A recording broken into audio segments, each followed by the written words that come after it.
Hello बच्चों, स्वागत है आपका हमारे यूट्यूब चैनल ओम लर्निंग क्लासेस में। तो आज के वीडियो में हम कुछ सवाल सॉल्व करेंगे और बेसिक जो लेखा होता है जर्नल में उसकी हम लोग क्या करेंगे, प्रविष्टि करेंगे। तो लेखा करने के लिए सबसे पहले तो हम क्या बनाएंगे, जर्नल का प्रारूप बनाएंगे। तो आइए बनाते हैं। तो ये हमारा जर्नल का प्रारूप बन के तैयार है, जिसमें हम सबसे पहले लिखेंगे कि हम किसकी पुस्तकों में एंट्री करें। तो journal entries in the books of Sudhir. फिर उसके बाद हम कॉलम बनाएंगे जिसमें 5 कॉलम हैं। तो सबसे पहले हम डेट में डालेंगे कौन से ईयर है, 2020। और कौन सा डेट है सबसे पहले, तो अप्रैल 1। अप्रैल 1 का हमारा क्या लिखा है, तो सबसे पहले हम अप्रैल 1 में क्या है हमारा, रोकड़ से व्यापार प्रारंभ किया। यानी कि जो सुधीर है उसने अपने बिजनेस में क्या किया, पैसा लगाया और पैसा लगा कर क्या है, अपना व्यापार प्रारंभ किया है। तो सबसे पहले जो हम लोग रोकड़ क्या है, इसमें दो चीज़ें, पहला तो रोकड़ और मतलब इसमें दो रूप है सौदे के, पहला तो रोकड़ और दूसरा व्यापार प्रारंभ करना। तो व्यापार जिससे प्रारंभ होता है उस पैसे को हम क्या कहते हैं, पूंजी।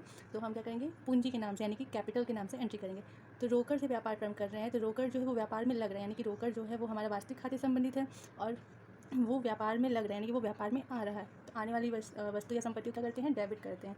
तो यहाँ पे हो जाएगा कैश अकाउंट डेबिट। अब क्या रोकड़ से वो क्या कर रहे हैं, व्यापार प्रारंभ कर रहे हैं, यानी कि पूंजी व्यापार में लग रही है। पूंजी को हम कहते हैं इंग्लिश में कैपिटल। अब कोई अगर हम व्यापार में पूंजी लगा रहे हैं तो वो पूंजी एक तरीके से हमारे लिए वो दायित्व बन जाती है कि हमें वो जो पूंजी लगी है उससे हमें प्रॉफिट कमाना है। तो एक तरीके से वो हमारी क्या बन गई, दायित्व, यानी कि लायबिलिटी बन गई। तो दायित्व हमेशा हम लोग क्रेडिट में ही दिखाते हैं, दायित्व को कभी भी डेबिट नहीं करते। तो यहाँ पर हो जाएगा क्रेडिट में टू कैपिटल अकाउंट। अब उसके बाद हमारा आता है सेकंड एंट्री। सेकंड एंट्री जो है वो हमारा अप्रैल 2 को हुआ है, यानी 2 अप्रैल को हुआ है। तो क्या एंट्री हुई है, मतलब सौदा क्या हुआ है, नकद माल खरीदा, यानी कि जो सुधीर है उसने माल क्या किया, नकद खरीदा। तो इसमें दो रूप हो गए, पहला तो नकद और दूसरा माल खरीदना। नकद और ये दोनों ही, नकद और माल जो है वो दोनों ही व्यापार की संपत्ति है और संपत्ति वास्तविक खाते संबंधित है। तो इन दोनों पे ही वास्तविक खाते का नियम लगेगा। तो नकद माल खरीदा, यानी नकद जब हम बाहर दे रहे हैं तो नकद दे रहे हैं, तो नकद को क्या करेंगे, वास्तविक खाते के हिसाब से क्रेडिट करेंगे। और माल खरीदा में माल वापस हमारी जो व्यवसाय है उसमें आ रहा है, तो आने वाली संपत्ति को डेबिट। तो माल खरीदने को हम परचेस के नाम से दिखाते हैं, परचेस अकाउंट डेबिट। अब नकद खरीदा तो टू कैश अकाउंट। अब इसके बाद आता है हमारा तीसरा सौदा क्या है, 3 अप्रैल को मोहन से क्या कर रहा है, वो माल खरीद रहा है। तो मोहन से माल खरीद रहा है, मोहन जो हो गया वो व्यक्तिगत खाते संबंधित हो गया और माल खरीदना जो है वो वास्तविक खाते संबंधित हो गया। मोहन से माल खरीदना, मोहन देने वाला हो गया, देने वाले को हम क्या करते हैं, क्रेडिट करते हैं। और माल खरीदना, माल व्यवसाय में आ रहा है, तो इसे क्या करेंगे, हम डेबिट करेंगे वास्तविक खाते के हिसाब से। तो इसकी एंट्री हम लोग जो करेंगे वो 3 अप्रैल को रेशन हो जाएगा, being goods purchased from Mohan. इसका राशि 4000 डेबिट के कॉलम में, डेबिट के सामने, और क्रेडिट कॉलम में, क्रेडिट के सामने। यहाँ पर एक चीज़ जो है वो समझने लायक ये है कि जैसे यहाँ पे लिखा है मोहन से माल खरीदा और यहाँ है सेकंड जो था वो था हमारा नकद माल खरीदा। तो नकद माल खरीदने का मतलब क्या हुआ कि उसने कैश देकर खरीदा। और अगर सौदे में हम किसी व्यक्ति विशेष का नाम लिख के बता रहे कि उससे हमने माल खरीदा है, तो इसका मतलब कि सौदा जो हुआ है हमारा वो उधार हुआ है। इस वजह से हम यहाँ पे कैश की एंट्री ना करके जिस व्यक्ति से हमने उधार माल खरीदा है उसकी एंट्री करेंगे। यानी अगर सौदे में माल खरीदने के साथ साथ किसी व्यक्ति का नाम आ जा रहा है तो इसका मतलब कि सौदा क्या हुआ है, उधार हुआ है। उसके बाद नेक्स्ट है हमारा 4 अप्रैल को नकद माल बेचा। तो इसकी एंट्री हम क्या करेंगे, अप्रैल 4। तो सबसे पहले इसमें हम एंट्री किस करेंगे, एक तो नकद की और दूसरे माल बेचने की। अब दोनों ही हमारे वास्तविक खाते संबंधित है, तो नियम क्या लगेगा, नकद माल बेच रहे हैं, यानी कि पैसा हमें मिल रहा है और माल हम दे रहे हैं। तो पैसा मिल रहा है तो पैसे को यानी कैश को हम क्या करेंगे, डेबिट करके दिखाएंगे। और माल बेच रहे हैं तो माल बेचने को हम यहाँ पर सेल्स लिखते हैं, तो सेल्स अकाउंट करके दिखाएंगे। यहाँ पर लिखेंगे बीइंग गुड्स सोल्ड, या बाई कैश भी हम कर सकते हैं अगर इसको और स्पष्ट करना है तो, बाई कैश या फिर फॉर कैश। इसका अमाउंट क्या है, 3000। नेक्स्ट हमारा सौदा है अप्रैल 5 का, 5 अप्रैल का, कि श्याम को माल बेचा। तो यहाँ पे दो रूप हैं, पहला तो श्याम जो कि व्यक्तिगत खाते संबंधित है और दूसरा माल बेचना जो कि हमारा वास्तविक खाते संबंधित है। तो श्याम को माल बेचना, यानी कि श्याम क्या हो गया, पानी वाला। पानी वाले को हम क्या करते हैं, डेबिट करते हैं व्यक्तिगत खाते के हिसाब से। तो हम यहाँ पे 5 अप्रैल को लिखेंगे, श्याम को डेबिट करेंगे सबसे पहले।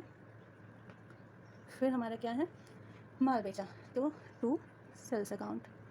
सेल्स हमेशा हमारा क्रेडिट होता है, तो लिखेंगे being goods sold to Shyam. कितने का बेचे हैं, 4000 का। यहाँ पे भी एक चीज़ समझने लायक है, जैसे हमने इसके पहले नकद माल बेचा तो हमें साफ साफ समझ में आ रहा है कि हमने कैश के बदले में माल बेचा, लेकिन यहाँ हमारा कि श्याम को माल बेचा। तो जब हमारा माल बेचने के साथ किसी व्यक्ति विशेष का नाम आ जाए सौदे में लिखा हुआ, तो इसका मतलब कि हमने उधार माल बेचा। जब उधार माल बेच रहे हैं तभी ना हम उस व्यक्ति का नाम लिखते हैं। अगर हमने नकद माल बेच दिया तो हम उसका नाम क्यों लिखेंगे। तो इस वजह से जब मतलब ये सौदा भी क्या है, उधार है, तो हम इसकी एंट्री इस तरीके से करेंगे। इसके बाद हमारा आता है नेक्स्ट 6 अप्रैल को, कि शंकर से उधार माल खरीदा। यहाँ पे भी दो चीज़ें हैं, सबसे पहले क्या, पहला तो शंकर और दूसरी हम किसकी एंट्री करेंगे, उधार माल खरीदने की। तो यहाँ पे अप्रैल 6। एंट्री क्या होगी? अब यहाँ पे दो चीज़ें, पहला शंकर व्यक्तिगत खाते संबंधित और माल खरीदना किससे संबंधित है? ये वास्तविक खाते संबंधित है। तो शंकर से हम खरीदे तो शंकर क्या हो गया? देने वाला। तो यहाँ पे हम शंकर को क्या करेंगे? क्रेडिट करेंगे।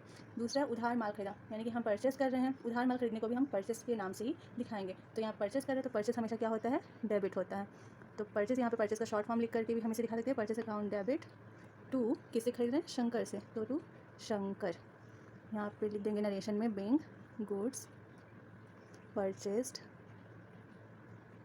फ्रॉम शंकर। अमाउंट क्या था? 5000। अब यहाँ पर भी एक चीज़ समझने वाली ये है, जैसे कि हमने जो यहाँ पर लिखा है शंकर से उधार माल खरीदा, और हमारी जो ये अप्रैल 3 की एंट्री है मोहन से माल खरीदा, ये दोनों ही सेम है। मोहन से माल खरीदा और शंकर से उधार माल खरीदा, दोनों का मतलब ही सेम है।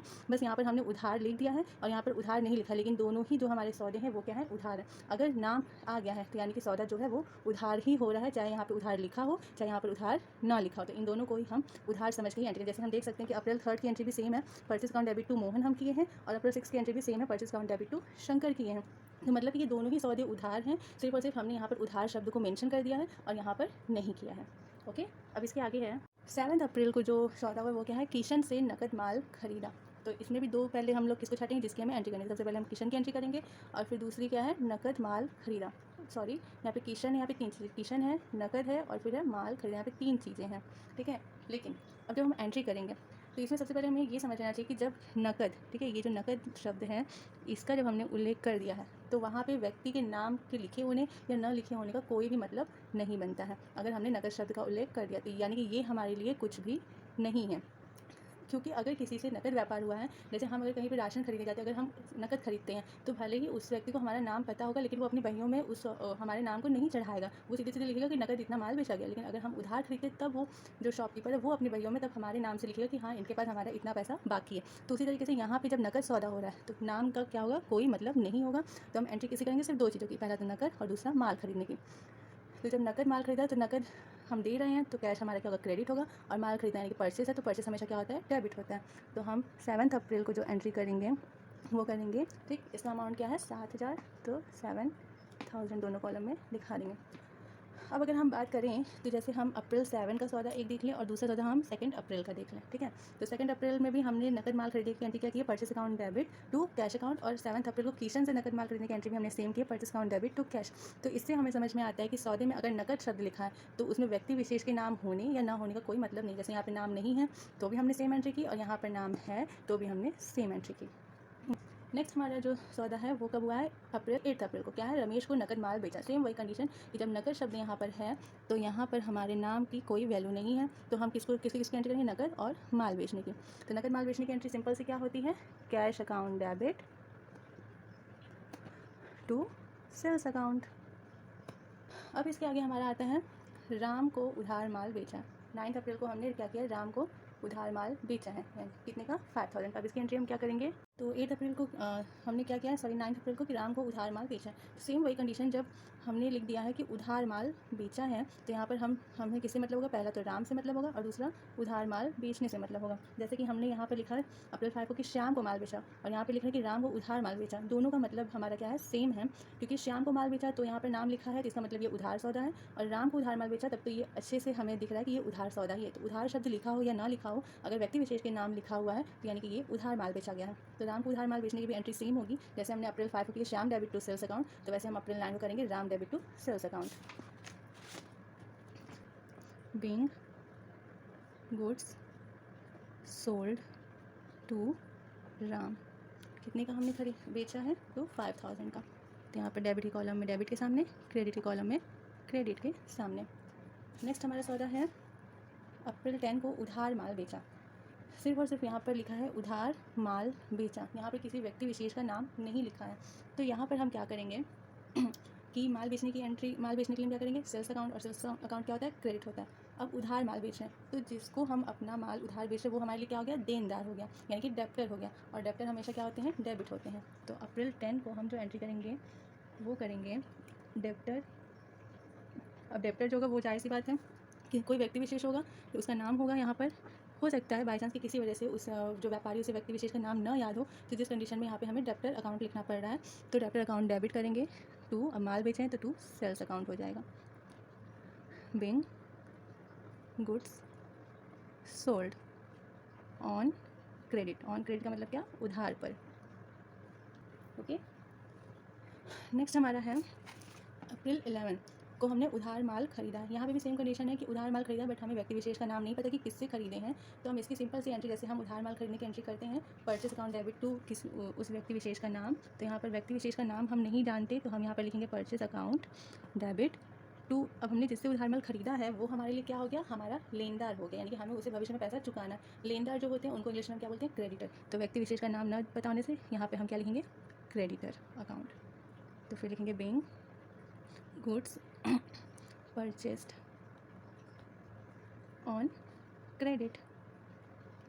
तो बच्चों ये हमारा बहुत ही सिंपल सा जो सौदा है उसके बारे में जर्नल एंट्री है। इसके बाद हम एक एक करके हर दिन कुछ नए नए सौदों की लेखा करने के नियम को क्या करेंगे, सीखते जाएंगे। तो सबसे लास्ट में जर्नल के हम क्या करते हैं कि ये जो हमारी अमाउंट का कॉलम है इन दोनों को हम योग करके सबसे लास्ट में क्या करते हैं, लिख लेते हैं। आइए इसे काउंट करते हैं। तो इस तरीके से हम दोनों कॉलम का जो है योग क्या करेंगे, वो जोड़ लेंगे। तो हमारे दोनों कॉलम का योग जोड़ने पे टोटल क्या आता है, 47,000। तो हम यहाँ पे टोटल लिखे 47,000 लिख देंगे, और लास्ट में जब हमारा लेखा खत्म होता है तो हम लास्ट में से 2 लाइन से हम क्या करते हैं, क्लोज कर देते हैं। तो उम्मीद है कि आपको ये बहुत अच्छे से समझ में आया होगा। अगर इससे रिलेटेड कोई भी क्वेरी होगी तो आप प्लीज़ हमें कमेंट बॉक्स में कमेंट करके ज़रूर बताइएगा। अगर वीडियो आपको पसंद आ रहा हो तो please like share and subscribe करना बिल्कुल भी ना भूलें। Thank you.